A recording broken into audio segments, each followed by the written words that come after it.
사사기 5장 19절에서 31절까지 저와 여러분이 교독을 읽고 31절은 함께 읽도록 하겠습니다. 왕들이 와서 싸울 때에 가나안 왕들이 무깃도 물가 다낙에서 싸웠으나 은을 탈취하지 못하였도다. 별들이 하늘에서부터 싸우되 그들이 다니는 길에서 시스라와 싸웠도다. 기손강은 그 무리를 표류시켰으니 이 기손강은 옛 강이라. 내 영혼아 네가 힘있는 자를 밟았도다. 그때 군마가 빨리 달리니 말굽소리가 땅을 울리도다. 여호와의 사자의 말씀에 메로스를 저주하라. 너희가 거듭 그 주민들을 저주할 것은 그들이 와서 여호와를 돕지 아니하며 여호와를 도와 용사를 치지 아니함이니라 하시도다. 겐세람 하벨의 아내 야엘은 다른 여인들보다 복을 받을 것이니 장막에 있는 여인들보다 더욱 복을 받을 것이로다. 시스라가 물을 구함에 우유를 주되 곧 엉긴 우유를 귀한 그릇에 담아 주었고 손으로 장막 말뚝을 잡으며 오른손에 일꾼들의 방망이를 들고 시스라를 쳐서 그의 머리를 뚫되 곧 그의 관자놀이를 깨뚫었도다. 그가 그의 발 앞에 구부러지며 엎드러지고 쓰러졌고 그의 발 앞에 구부러져 엎드러져서 그 구부러진 곳에 엎드러져 죽었도다. 시스라의 어머니가 창문을 여통하여 바라보며 창사를 통하여 부르짖기를 그의 병거가 어찌하여 더디 오는가 그의 병거들의 걸음이 어찌하여 늦어지는가 하매 그의 지혜로운 시녀들이 대답하였겠고 그도 스스로 대답하기를 그들이 어찌 노략물을 얻지 못하였으랴 그것을 나누지 못하였으랴 사람마다 한두 처녀를 얻었으리로다. 시스라는 채색 옷을 노략하였으리니 그것은 수놓은 채색 옷이리로다. 곧 양쪽에 수놓은 채색 옷이리니 노략한 자의 목에 꾸미리로다 하였으리라. 함께 읽겠습니다. 여호와여 주의 원수들은 다 이와 같이 망하게 하시고 주를 사랑하는 자들은 해가 힘있게 돋음갑게 하시옵소서 하니라. 그 땅이 40년 동안 평온하였더라. 아멘. 기도하겠습니다. 사랑의 주님, 새날을 허락하시고 첫 시간을 주님께 드리게 하시니 감사합니다. 말씀을 우리에게 주실 때에 그 말씀에 순종하여 그 말씀이 우리의 삶을 비추게 하시고 성령님의 조명하심으로 말미암아 주님께서 보여주시는 그 비전을 함께 보는 우리 의림의 성도들 되게 하여 주옵소서. 사랑의 주님, 병든 자들 있습니다. 주님께서 찾아가 주셔서 위로하여 주시고 그들의 손을 붙들어 주셔서 외롭지 않게 하시고 특히 그들을 보살피고 있는 가족들에게 주님께서 새 힘을 다하여 주옵소서. 주님께서 우리와 늘 동행하여 주심을 믿으며 거룩하신 예수님의 이름으로 기도합니다. 아멘. 19절 우리가 지금 통칭 드보라의 노래라고 부르는 그 시에 대해서 지금 다루고 있습니다. 이 시는 아마 성경에 있는 모든 시 가운데 가장 오래된 시편 중에 하나일 것입니다. 아무리 그 연대를 후대로 잡는다 할지라도 기원전 11세기 그 밑으로는 잡지 않는 시편이 바로 이 시편입니다. 이 시가 오래되었다고 말씀을 드리는 이유는 그만큼 해석하기가 어렵고 그 단어들이 굉장히 낯설고 생소한 것들이 많기 때문에 해석을 함에 있어서 아주 정확하게 할 수는 없다. 이것을 미리 말씀을 드립니다. 19절 왕들이 와서 싸울 때에 가나안 왕들이 무깃도 물가, 여기서 무깃도 물가가 곧 21절에 나오는 기손강을 의미합니다. 기손강 다낙에서 싸웠으나 은을 탈취하지 못하였도다. 여기서 은을 탈취한다라고 할 때 이 탈취하다라는 단어는 긍정적인 의미가 없는 단어입니다. 즉 부정적인 의미로서 빼앗다, 부정한 방법으로 취한다 그런 의미가 있습니다. 가나안 왕들이 몰려와서 이스라엘을 쳤으나 하나도 우리에게서 귀한 것을 빼앗아가지 못하였다. 자신들의 힘을 믿고 철병거를 믿고 군사력을 믿고 우리에게 싸움을 걸어왔지만 우리를 결코 이기지 못하였다. 은 한 덩어리도 우리에게서 취하지 못하였다. 20절 별들이 하늘에서부터 싸우되 그들이 다니는 길에서 시스라와 싸웠도다. 여기서 별들이라고 일컬어지는 것은 보통 천상의 군대들을 상징하는 단어이기도 합니다만은 여기서 별들이라고 하는 것은 비라고 생각하시면 되겠습니다. 즉 별들이 하늘에서부터 싸웠다라는 말은 엄청난 장대비가 억수같이 하늘에서 쏟아졌다라는 보통 그런 의미로 이해를 하고 있습니다. 그래서 비가 내리는 그 길에 별들이 떨어지는 것처럼 별똥별들이 떨어지는 것처럼 수많은 비들이 지금 내리고 있는데 이 비가 내리는 길에서 시스라와 싸우게 되었다. 그래서 시스라가 자랑하는 가나안 왕 야빈이 자랑하는 철병거 900대는 무의미해지게 되었다. 21절 기손강은 그 무리를 표류시켰으니 이 기손강은 옛 강이라. 기손강이 옛 강이다라고 표현을 합니다. 그러니까 이 기손강이라는 것은 항상 흐르는 강을 의미하는 것이 아니라 비가 내리지 않을 때는 그 말라가지고 흔적만 남아 있는 소위 이스라엘에서 와디라고 불리는 그런 것을 의미합니다. 그러니까 한마디로 얘기해서 강에 흔적만 남아 있었는데 하나님께서 전쟁을 일으키실 때에 하늘에서 비를 내려서 그 기손강이 다시 살아나게 되었다. 옛 강이었다가 지금 강으로 다시 바뀌게 되었다. 그리고 그 강에 얼마나 많은 비가 내렸는지 그 무리들을 표류시켜 버렸다. 그러니까 떠내려가게 만들 만큼 많은 비가 내렸다라는 것을 의미합니다. 내 영혼아 네가 힘 있는 자를 밟았도다. 가나안 족속들의 그 군대를 하나님께서 쓸어버리셨다. 그때에 군마가 빨리 달리니 말굽 소리가 땅을 울리도다. 여기서 군마가 빨리 달린다, 말굽 소리가 땅을 울린다, 이 표현도 굉장히 애매한 표현인데 이 표현을 보통 어떻게 이해하느냐?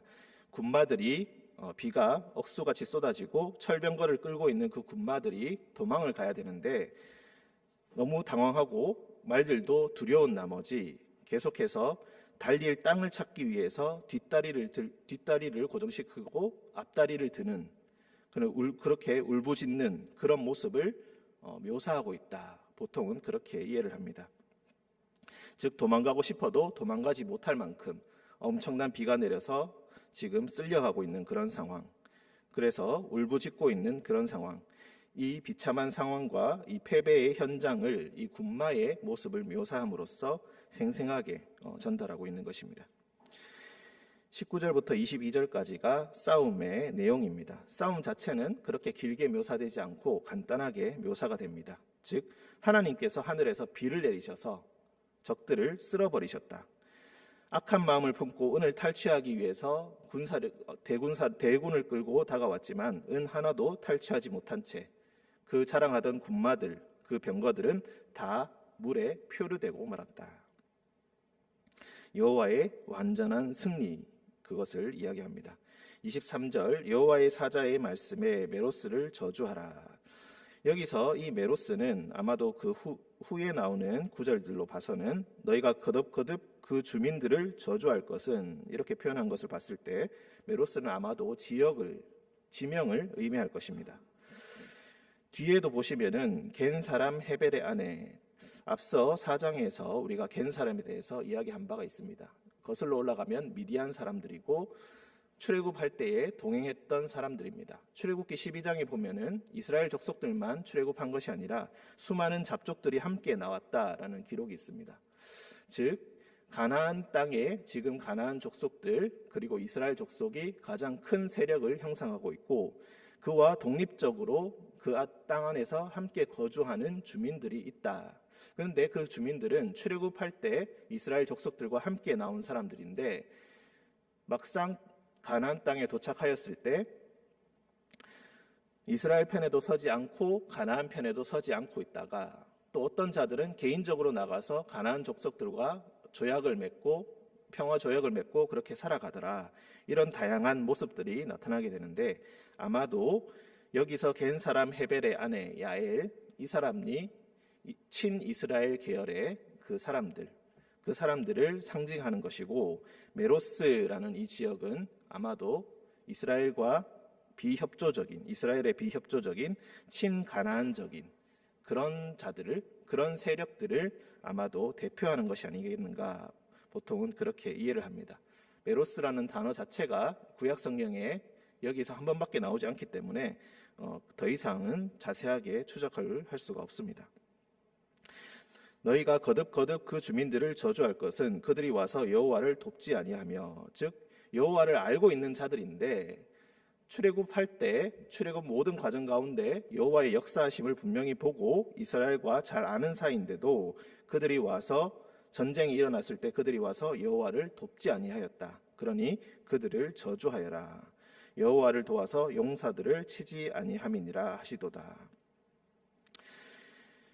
자, 그와 대조적으로 이제 겐 사람 헤벨의 아내 야엘은 다른 여인들보다 복을 받을 것이니 장막에 있는 여인들보다 더욱 복을 받을 것이로다. 다른 여인들보다 복을 받는다. 장막에 있는 여인들보다 더욱 복을 받을 것이다. 즉 이것은 1차적으로는 적극적으로 행동한, 하나님을 위해서 적극적으로 행동한 것을 칭찬하는 글이다. 그런 표현으로도 우리가 1차적으로 이해할 수 있고, 두 번째 우리가 이해할 수 있는 것은 28절을 보시면은 지금 겐 사람 헤벨의 아내 야엘이 나오고 28절에는 시스라의 어머니가 나옵니다. 시스라의 어머니가 창문을 통하여 바라보며 창사를 통하여 부르짖고 있다. 우리 아들 언제 돌아올까, 이렇게 기다리고 있다는 것입니다. 지금 장막 안에서 기다리고 있는 것이죠. 그래서 장막에 있는 여인들보다 더욱 복을 받을 것이다 라고 할 때 이 시스라의 어머니와 비교하고 있다. 24절부터 27절이 야엘에 대해서 이야기하고 28절부터 30절까지가 시스라의 어머니에 대해서 이야기하는데, 이 여인들을 서로 비교하고 있다는 것을 염두에 두고 보시면 더 잘 이해할 수가 있겠습니다. 25절 시스라가 물을 구하매 우유를 주되 곧 엉긴 우유를 귀한 그릇에 담아 주었다. 야엘은 시스라를 아주 가장 환대하였다. 그가 도망치고 있는 상황에서 환대를 해주었다. 물을 구하였는데 우유를 주었다. 이 표현도 약간의 아이러니를 담고 있습니다. 왜냐하면 지금 물 때문에, 비가 내려서 물 때문에 패배를 하였고 온몸이 젖어 있었을 것인데, 이 사람이 물을 구하였다. 마실 물을 구하고 있다. 하지만 야엘은 우유를 주어서 그를 안심시키고 쉴 수 있도록 이렇게 우유를 담아 주었다. 26절 손으로 장막 말뚝을 잡으며 오른손에 일꾼들의 방망이를 들고, 26절은 어제 그저께 해설을 했기 때문에 그냥 넘어가도록 하겠습니다. 27절 그가 그의 발 앞에, 그의 발은 야엘의 발을 의미하는 것이겠죠. 구부러지며 엎드려져서 쓰러졌다. 세 개를 이야기합니다. 구부러지다, 엎드려지다, 쓰러졌다. 두 번째 구부러지다, 엎드려졌다. 또 세 번째 구부러지다, 엎드려지다, 죽었다. 세 번 반복을 합니다. 특히 구부러지다, 엎드려지다를 세 번씩 반복하고 처음에 쓰러졌다, 마지막에 죽었다. 그야말로 굴욕이 아닐 수가 없습니다. 철병거 900대를 이끄는 군사령관 시스라가 한 여인의 손에 죽임을 당하였고 그의 발 앞에 구부러져서 죽음을 당하게 되었다. 하나님의 역사하심 앞에서 이런 것들은, 사람들이 자랑하는 그 힘은 얼마나 무의미한 것인가, 이것을 27절을 통해서 보여줍니다. 27절 지금 시스라의 어머니가 걱정하고 있습니다. 아까 이야기했기 때문에 넘어가고 29절 그의 지혜로운 시녀들이 대답하였겠고 그도 스스로 대답하였다. 지혜로운 시녀들, 시스라의 어머니의 시녀들이 지혜롭다라고 하는데 이것은 비꼰 것을 이야기합니다. 절대 지혜로운 것이 아니라 무지한 시녀들입니다. 이 사람들이 이렇게 위로하기 위해서 이렇게 이야기를 합니다. 그들이 어찌 노량물을 얻지 못하였으랴. 지금 시스라가 늦게 오고 있는 이유는 노량물을 많이 챙기고 있어서 그것들을 정리하고 있느라고, 그것들 지금 분배하고 있느라고 늦는 거겠지요. 이렇게 위로하고 있다는 것입니다. 19절에 은을 탈취하지 못하였다. 이 표현과 연관해서 생각해 보면은 이들의 마음, 이 가나안 족속들의 마음이, 그리고 평소의 정서와 그 마음이 어떤지를 우리가 알 수가 있겠습니다. 사람마다 한두 처녀를 얻었으리로다. 처녀를 얻는다. 이것도 굉장히 부정적인 표현이죠. 전쟁터에서 여인들을 농락한다, 그런 의미로 볼 수가 있겠습니다. 아마도 이런 일들을 하느라고 시스라가 늦게 오는 것이겠지. 채색 옷을 노력하였으니 그것은 수놓은 채색 옷이로다. 귀한 사람들이 입는 아주 좋은 옷들을 지금 챙기고 있느라고, 어머니께 드릴 좋은 옷을 챙기고 노력하느라고 지금 늦게 오는 것일 것입니다. 곧 양쪽에 수놓은 채색 옷이리니 노력한 자의 목에 꾸미리로다 하였으리라. 즉 지금 상상을 하고 있는 것이죠. 이렇게 양쪽에 수놓은 최상의 좋은 옷을 가지고 오면은 내가 꼭 입어보고, 그리고 또 노력한 자 시스라에게도 좋은 옷을 입혀서 내가 꾸며줘야지라고 지금 혼자서 생각하고 있다는 것입니다. 하지만 이미 시스라는 여인을 취하기 한두 처녀를 얻거나 어머니께 드릴 수놓은 채색 옷이나 자기가 옷을 입을 채색 옷을 챙긴 것이 아니라 오히려 여인의 발 앞에 구부러져 엎드러져 죽어 있다. 이 시스라의 어머니에 대한 이야기를 통하여서 얼마나 큰 굴욕을 안겨주고 있는지 우리가 볼 수가 있겠습니다. 31절, 여호와여, 주의 원수들은 다 이와 같이 망하게 하시고 주를 사랑하는 자들은 해가 힘있게 도든갑게 하시옵소서. 주의 원수들, 가나안 족속들, 군사력을 믿고 여호와를 대적하는 자들, 메로스와 같은 자들, 그런 자들은 주님께서 망하게 하시고 주를 사랑하는 자들은 해가 힘있게 도든갑게 하시옵소서. 이 말씀처럼 주님의 편에, 주님을 사랑하시는 자의 그 편에 서시는 우리 성도님들 되시기를 주님의 이름으로 기원합니다. 함께 기도하겠습니다. 사랑의 주님, 가나안 족속들은 군사력을 가지고 은을 탈취하기 위해서 다가오지만 여호와께서는 비를 통하여서 없던 강을 만드시고 위세등등한 군사령관을 한 여인의 손에 죽게 하신 것을 우리가 보았습니다. 주님의 역사하심, 인간의 계산으로는 이해할 수 없는 그 놀라운 섭리와 역사를 이곳에서 다시 한번 확인합니다.